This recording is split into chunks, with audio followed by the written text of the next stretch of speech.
স্বামী যদি বলে আমার দোস্ত বন্ধুরা আসতেছে ঈদের দিন, তুমি ওদেরকে ডাইনিং টেবিলে তুমি একটু খানা পরিবেশন করবা, তখন তুমি মাথায় গায়ে কাপড় রাখতে পারিবা না। সুন্দর করে টেডি টেডি করে বলে দিল, আমার বন্ধুকে সামনে যদি তুমি বোরকা পরে যাও, তাহলে আমার সামনে তাদের বউ বোরকা পরে আসবে, আমি যদি তাদের বউকে এক নজর দেখে আসতে না পারি, তাহলে আমার রুহানি হক আদায় হয় না। সাড়ে শয়তান দাতাল আবাল, তোমার হক চোখের হক আদায় করতে যাইয়ে তোমার বন্ধুকে এনে বসাই দিছো, বউরে গায়ে মাথায় কাপড় নাই খাদেমে লাগাই দিছো খেদমত করতে। এই হুকুম মানা যাবে না, মহিলারা এই হুকুম মানবেন না। আমার বন্ধুদের সাথে যাও, তুমি একটু কক্সবাজার কুয়াকাটা শিক্ষা সফর করে আসো, এই হুকুম মানা যাবে না। ছোট ভাইদের পাঠাই দিছে, আমি তো ব্যস্ত রয়েছি কাজ কামে ঝামেলা, তুমি বাপের বাড়ি যাবা, যাও আমার ছোট ভাইরে নিয়ে যাও। ছোট ভাই মানে তো না বালেক না, ছোট ভাই তো কলেজে পড়ে, 22 বছর বয়স। সে ছোট ভাইরে যে বাবি দিয়ে ফাটাই দিছো, সব বাবিরে এই হুকুম যদি আপনার স্ত্রী স্বামী আপনারে করে, আপনি এই হুকুম মানা ফরজ না। আপনি আপনার দেওরের সাথে যাবেন না, আপনি আপনার দেওরের সাথে যাবেন না, অ্যাক্সিডেন্ট হয়ে যাবে, অ্যাক্সিডেন্ট হয়ে যাবে। খুব সাবধান। ওয়াতাত বালাহা, বৈধ কাজের হুকুম যদি পালন করেন লাভ কি? এদিক খেয়াল করেন, কোন মহিলা স্বামীকে যদি তার অর্ডার ফলো করে, হুকুম বৈধ হুকুম মানে, হাত্তা লুকমাতে ফিহে, এক লুকমা খানাও যদি স্ত্রীতে স্বামীর মুখে তুলে দেয়, আল্লাহ তাআলা সঙ্গে সঙ্গে মহিলার আমল নামায় 7 ভরি স্বর্ণ দান করার সব লিখেছে। স্বামীর গায়ে একটু বাতাস দিয়ে দেয়, স্বামী কষ্ট করে এসে ঘরে বসছে, এখন তো বাতাসের দিন শেষ, তাল পাখা তো শেষ হয়ে গেছে, লাগে না, ফ্যানের সুইচটা অন করে দিচ্ছে, স্বামী খুশি হয়ে গেছে, 7 ভরি স্বর্ণ দান করার সময়। তাই বলে পুষ মাসে শীতের সময় এসে বইছে আর ফ্যানটা অন করে দেয়, এ সময় হলো ল্যাব গায়ে দিয়ে দিতে হবে। ওয়াতাত বালাহা। 4 নম্বর, ওয়াহসানাত ফারজাহা, ফরজ মানে শরমগা, লজ্জাস্থান, তোমার শরমগাকে কন্ট্রোল করো, অবৈধ অনাধিকার চর্চা করো না, অন্যায় ভাবে ওখানে ব্যবহার করো না কোথাও। এর মানেই হলো আপাদমস্তক পুরো শরীরকে তুমি পর্দায় রাখো। বলা হয়েছে ফরজ, উদ্দেশ্য হলো সারা গাকে পর্দায় রাখা। 4টি কাজ করবা, তোমার জন্য আল্লাহ তাআলা জান্নাতের 8টা দরজা খুলে দেবে। মিন আইয়ি বাবিন শাআত, যে কোনো দরজা দেশে ঢুকতে পারবে। আল্লাহ তাআলা আমাদের সকলকে, নারী ও পুরুষ, যে কথাগুলো শুনেছি বলেছি, সকলের কথাগুলো যার যার বুঝিয়ে আমল করার তৌফিক দান করে, সবাই বলে আমিন। ভাষাগত ত্রুটি বিচ্যুতি মার্জনীয়, আমি আমার আঞ্চলিক ভাষায় কথা বলি, আমার কায়দায় বুঝাইতে যেভাবে বলা লাগে আমি সেইভাবে বলি, অত টেডি বাংলা ইংরেজি ফাঁকে ফোঁকে আমি ডিউটি দিতে পাই না। আমার কথা কি বোঝা গেছে? আলহামদুলিল্লাহ। যদি বুঝে থাকেন তাহলে আল্লাহ তাআলা যেন আমল করতে হবে। আর কি ইয়ে তো কত কইছে, আমার ইউটিউবের মধ্যে আছে, চেয়ারে বসে নামাজ পড়ছে, এইটুক তো বুঝছি। চেয়ারে বসে নামাজ পড়া জায়েজ, চেয়ারে বসে নামাজ পড়া জায়েজ, যাদের দরকার তারা পড়বেন। আল্লাহ নিজেই বলছেন 2টি আয়াত, একটা হলো লাইসা আলাল মারিজে হারাজ, রোগীর জন্য কোনো মাসালা নেই, রোগীর যে জায়গায় রোগ সেই জায়গা থেকে আল্লাহ তাআলা তাকে তার সুবিধা মতো অবস্থার উপরে সুযোগ দিয়েছে। 2 নম্বরে লা ইউকাল্লিফুল্লাহু নাফসান ইল্লা উসাহা, মানুষকে তার শক্তির বাইরে আল্লাহ চাপ দেয় নাই। আপনি যদি চেয়ার ছাড়া না পারেন পড়তে, তাহলে আপনারে আমি নিষেধ করব কেন? বাকি কথা হলো আপনার চেয়ার দরকার কোন জায়গা থেকে, সেই জায়গা ব্যবহার করবেন, তার আগে পরে ব্যবহার করলে হবে না। আপনি দাঁড়াতে পারেন, প্রমাণ হলো একটু আগে দেখলাম আপনি দাঁড়ায় দাঁড়ায় টেলিভিশনের সামনে মেসির ফুটবল খেলা দেখছেন 1 ঘন্টা, তাহলে দাঁড়াতে পারেন। আপনি রুকুও দিতে পারেন, তাও দেখছি, ওই সময় আপনার হাতেতে মোবাইল পড়ে গেল, কুজো হয়ে খুঁটে উঠলেন, তাতে বোঝা যায় যে কুজো হয়ে রুকুও দিতে পারেন না। কি রুকুর পরে সিজদার দিক যাতে পারেন না, সেই সময় আপনার মাজায় হাঁটুতে এমন বিষ ব্যথা, নিচে গেলে উঠতে পারবেন না, এই জায়গা আপনার সমস্যা। কাজেই আপনার নামাজের শুরুতে দাঁড়ানো ফরজ, দাঁড়াইতে হবে, রুকু ফরজ দিতে হবে, সামি আল্লাহকে উঠতে হবে, সিজদায় যাইতে নিচে যাইতে পারে না, পাশার কাছে চেয়ার রাখবেন, সিজদার কাজটা আপনি চেয়ারে বসে সারবেন। এর আগের থেকে যদি চেয়ার ব্যবহার করেন তাহলে আপনার নামাজ বাতিল হয়নি, কারণ আপনি দাঁড়াতে পারেন, কেন আপনি আগের থেকে বসছেন? স্টাইল বানায় নিয়েছে, ফাঁসার সাথে চেয়ার একটা লাগাই নিয়ে ঘুরিয়ে বেড়ায়। মসজিদের এক কোণে চেয়ার গাদিতে তুইছে, মুরব্বীরা সাক্ষী দেন, আজ থেকে 30 বছর আগে মসজিদে এত চেয়ারম্যান ছিল, সামনের কাতার ধরে চেয়ারম্যান। কালকে গেছিলাম মাগুরা মাহফিল করতে, জাগে মশলা তাকে কাছে কালকে ওই জায়গায় চেয়ারের মশলা উঠে গেছে। এই মাগুরাতে আমার একজন ফোন করছে, হুজুর চেয়ারে নামাজ পড়া যায়? তা আমি এইভাবে বললাম যে এইভাবে যায়, এইভাবে কয় যে সাধারণভাবে জায়েজ করে সর্বনাশটা করে দিয়েছেন, আমাকে মসজিদের প্রথম কাতার সব চেয়ারম্যান, এক কাতার পুরো চেয়ার। এখন বললাম যে যদি দরকার হয় তার বসবে না কেন? কয় যে হুজুর আমাকে ইমাম সাহেব তো চেয়ারে বসে পড়াতে চাচ্ছে, তা কি হবে? ইমামও বলে চেয়ারে বসবে। আমি দাও ইমামরে চেয়ার দাও, তোমরা বিছনে বিছান বানাই ফেলে শুয়ে পড়বা, ওরা জায়গা পাও না।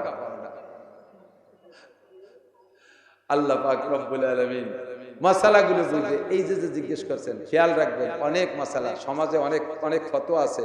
এদিক বিশেষ করে তালাক একটা বিষয়, মানুষের রাগের মাথায় বউরে 3 তালাক দিয়ে ফেলে, রাগে রাগে দিয়ে ফেলে। সে সময় দুইজনের রাগের পরিস্থিতি এমন কন্ট্রোল করতে পারছে না, তুই 1 তালাক 2 তালাক 3 তালাক 100 তালাক 2 তালাক, তোর মা তালাক, তোর বিরাট ধরে তালাক, যে হুজুর তোরে বিয়ে করেছে সে হুজুরও তালাক। এই তালাক বংশ ধরে দিয়ে দিয়েছে। একটু পরে যখন ছেলে মেয়ে কাঁদতেছে, বউটা আটা দিচ্ছে ব্যাটিং বুডিং নিয়ে, সেই সময় মায়া লাগতেছে। এই কোথায় যাচ্ছ? কথা কয় না, তুমি হারাম হয়ে গেছো, তোমার সাথে আমি কথা কওয়া যায় না, তুমি তালাক দিছো। তালাক দিছি শুনছে কিনা? আমি দিছি, তুই শুনছিস, আর কেউ শুনছে? কয় যে শুনছে। কেরা শুনছে? ডলির মা শুনছে। ডলির মারে কইও ঈদের সময় এখন কাপড় কিনে দেওয়া জানি, কেউ যেন কয় না। ডলির মারে ঈদের সময় টাঙ্গাইলি কাপড় একখান 1200 টাকা দিয়ে কিনে দিয়েছে, উনি তো পরে 350 টাকা দামের কাপড়। ওই কাপড় ভরে বাইশ দিয়ে যান আর এক বাড়ি গেছে, ওই তুই এত দামি কাপড় খোয়া নেই বলে, কয় যে ওরা ওই তালাক দিয়া দিয়ে হচ্ছে, তা আমি শুনছিলাম ওই কতি নিষেধ করছে, কই নেই বলে আমার এই কিনে দিয়েছে। এই তো এ তো বাস্ট হয়েই গেল। এরপরে বাস্ট হওয়া ছাড়াও যদি হয়, বান শোনে অনেকে আছে জুরআত বাহাদুরি করে, আমার বউ আমি তালাক দিছি ফিরিয়ে রাখলাম, তাতে কার কি হবে? আর রাগের আগে তালাক দিছি, হুজুর কইছে রাগের সময় তালাক দিলে তালাক হয় না, রাগের সময় তালাক দিলে তালাক হয় না, আর খুশির সময় তালাক দিলে না, তালাক হবে কবে? বউরে কেউ খুশির সময় তালাক দেয়? বউ নিয়ে আনন্দ করছেন, রাত্রে বহু কিছু আমল টামল হয়ে গেছে, শেষ রাত্রে গলা জড়াই দিয়ে মুহিদুরে চুমই দিয়ে বললেন তোমারও অনেক ভালোবাসি বিদায় 3টে তালাক দিলাম, একেও কয়? তালাক তো ওইভাবেই দেয়, এদিকে খুশির সময় দিলে না, ওদের সময় রাগের সময় হলো না, তো তালাক হবে কবে? শয়তানিয়তের জায়গা পাও না, তালাক দিলি তালাক হয়ে গেছে। তবে খেয়াল রাখেন, তালাক দেবে পুরুষে আর গর্ভধারণ করবে মহিলারা। গর্ভধারণের দায়িত্ব কার? কাজ দুটো ভাগ, দুটো কাজ, খেয়াল করেন, বোঝেন, আবার বোঝেন। গর্ভধারণ করতে হবে না বাচ্চা, মহিলা দুর্বল অসুস্থ পাইরে উঠতেছে না, এই জন্য স্বামীটি গর্ভধারণ করবে, এটা হয় না? হয় নাকি?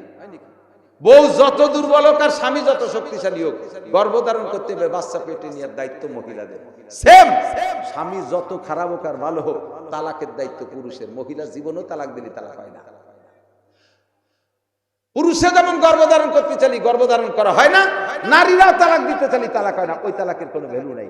হ্যাঁ, মহিলা তালাক লেখছে, বিয়ের সময় একটা ঘর থাকে, এই এই এই এই অন্যায় যদি করে তাহলে স্বামী স্ত্রীতে তাকে কি বলা হয়, এই ইস্তেফা দিয়ে চলে যেতে পারে, আমি ইস্তেফা দিয়ে চলে যেতে পারে। এ জায়গাও বেশ বিষয়টা শোনেন, এরকম তালাকের তাফবিজ। ওই দিন স্বামী তালাক অ্যাডভান্স দিয়ে রাখছে, তোমারে আমি 3 তালাক দিয়ে রাখলাম, তবে তালাক কার্যকারী হবে কি কি হলি, আমার যদি যৌন ক্ষমতা দুর্বল হয়, আমি যদি তোমার জুলুম অত্যাচার করি, আমি যদি তোমার সাথে এই অন্যায় করি, তোমারে ভেলাইতে এতদিন খোঁজ খবর না রাখি, তাহলে আমার এই অ্যাডভান্স তালাক দেওয়া থাকলো, এই ডেটে তুমি সেই সময় কাজে লাগাইয়া চলে যেতে পারো। এ তালাকটাও কিন্তু পুরুষের পক্ষ থেকে দেওয়া, শর্তের সাথে ঝুলনো। কোন কোন মহিলা আছে স্বামীর সাথে ইচ্ছাকৃত ভাবে আরেকজন পুরুষের সাথে প্রেম হয়েছে, ভালোবাসা হয়েছে, এই স্বামীটারে লাইক করতেছে না, এখন বাদ দিয়ে থুয়ে যাওয়ার জন্য আজে বাজে অজুহাত কতগুলো বানাইয়া আমার কাছে যৌতুক চাইছে, আমারে মারধর করছে, ইত্যাদি ইত্যাদি বানাই সানাই কইয়া সেই ঘরগুলোরে পূরণ করে ইস্তেফাটা লিখে দিয়ে এটি চলে যায়। এই সমস্ত তালাক তালাক না। ভালো করে মুরব্বীরা সেখানে তাহকিক করতে হবে। আরেক শ্রেণীর নুচ্ছ মহিলা আছে, আরেক বেটার সাথে পীড়িত করছে, স্বামীর সাথে থাকবে না, এই চলি যার জন্য নানান বাহানা, বাড়ি যে বসে রয়েছে, দাদি নানিরা কয় যে কি যাইস টেকা, কয় যে ওর কিচ্ছু নাই, কয় কিচ্ছু নাই, কয় যদি 3টে তেলের পাম্পের মালিক, ওই ইন্ডাস্ট্রিজের মালিক, কি 6 ফুট লম্বা জুয়ন, এক করে নায়কের মতো চেহারা, কি কইস, কয় না কিচ্ছু নাই। এই দালান কোটা টাকা পয়সা আছে এ না, কিচ্ছু নাই মানে যা নাই তা তো দেহানুর কাজে নাই, এই করি বিটারা চুপ করি, তা তো দেহাতি পারতেছে না কি আছে না আছে। এই জায়গা স্বামীর ওই ইত্যাদি কইয়ে দুর্বল বানায় থুয়ে এটি ছেড়ে যায়। ওই বিটা আর এক জায়গায় বিয়ে করছে, বছরে একটা আছে, কোনো কোনো বছর 2টি হয়ে যাচ্ছে, ওর কিছু না থাকলে দেওয়া হয় কেন? বাংলায় এসে গেল মেলা থাকুক কি আমি সাদের টাকা আমার নাই, আমার মাদ্রাসায় আজকে নিজে 40,000 টাকা ইট কিনে দিয়েছি, আমি এটা দিতে সাদের টাহানা এলাকা থেকে কালেকশন করে। আমি তো বক্তা ওয়াজ করতে এসে, আমি কালেক্টর না, আমি পারি না। কালেকশন যিনি করার তিনি করছে সুন্দর করে কালেকশন। এক মাঠে 2-3 চার্জ দিলে মাটি নষ্ট হয়ে যায়। একবার সসে বিরিয়াবার 1 টাকা দেবেন না আমার কাছে, ঠিক আছে? যার সময় 200 কোটি টাকা দিয়ে দেবেন। আমি তো 1 টাকা দিতে নিষেধ করছি। 1 টাকায় দিয়ে মানে কি হয়, একটু ভিডিও তো হয় না। আল্লাহ হেফাজত করবে। আপনারা দেবেন না তো কি হরিপদ দেবেন? নরেন্দ্র মোদী দেবে? আমাকে ওরা দেবেন, আমাকে তো আমাকে ছাড়াতে মাদ্রাসার ছাদ করতে হবে। সবাই 1, 2, 5 বস্তা 10 বস্তা করে সিমেন্টের দায়িত্বটা আপনারা নিয়ে নেন, পারা যাবে ইনশাআল্লাহ। মাদ্রাসা যখন ছাদ করবে 1, 2, 5 বস্তা করে সিমেন্ট কে দেবেন? 1 বস্তাই দেন, 1 বস্তা করে সিমেন্ট দেবেন। কিরা কিরা ওই সময় এখনই দিয়ে রাখবেন, একটা হাত উঠেন, 1 বস্তা সিমেন্ট আপনি কিনেই পাঠায় দেবেন। আপনাকে বাড়ির দ্বারা আকিস কোম্পানি 1 বস্তা করে সিমেন্ট পাঠায় দিয়ে যাবে না ইনশাআল্লাহ? দেবেন না? কালকে ডাক্তারদের দেওয়া লাগবে। হুজুর 200 কেজি রড দেবে, মাশাআল্লাহ, আল্লাহ কবুল করুক, সবাই বলেন আমিন। এরকম রড, সিমেন্ট, বালি, খোয়া যা লাগে সবগুলো দেবেন আপনারা। আপনাদের মসজিদ মাদ্রাসা আপনারাই করবেন। আমার মাদ্রাসা মসজিদের সাদেরটা করতে যে কালেকশন যেটুকু ছিল সব করছি, খালকু সব শুয়ে গেছে, আর খেয়ালু জায়গা নাই। কারণ আরো যে কাজ বাকি রয়েছে, ডেলি দৈনন্দিন যা কামাই করতেছি সব মাদ্রাসার জন্য, মসজিদের জন্য খরচ করে। আজকে তেলের টাকা আমার পকেটে নাই, আজকে তেল কেনার টাকা না। যদি রাস্তায় ইন্দ্রা পয়সা করি না দেয়, আর জাতি যদি তেল ফুল হয়ে যায়, তাহলে ওই বাহি নেওয়া লাগবে। এমন অবস্থা বাড়িতে রয়েছে, যা কামাই করছি সব মাদ্রাসায় দিয়ে এসেছি। এরপরে আবার সিরামিক ইটের অর্ডার দিছি, 1 লক্ষ টাকার ইট কিনতে হবে। কইছি যে 4 তারিখ 4 দিন পরে পাঠাবো। আল্লাহ যদি 3-4 দিনই কিছু দেয়, তাই দেশে সিরামিক কোনো পয়সা নেই। এজন্য আপনাদেরটা আপনারা করবেন, আমারটা আমি করবো। আপনাদের জন্য আপনারা কালেকশন করবেন, একটু সবাই দেবেন। দেবেন তো ইনশাআল্লাহ? একটু বলেন না, দেবেন তো ইনশাআল্লাহ? দেবেন তো ইনশাআল্লাহ? হুজুর 200 কেজি রডের কথা বলছে, এরকম থাকলে আর কেউ বলে ফেলেন। আপনি 100 কেজি দেবেন, 100 ফিট বালি দেবেন, 5 বস্তা সিমেন্ট দেবেন, 10 বস্তা সিমেন্ট দেবেন। হুজুর তো মনে হয় লেখাইছে, এগুলো কালেকশন হয়েছে।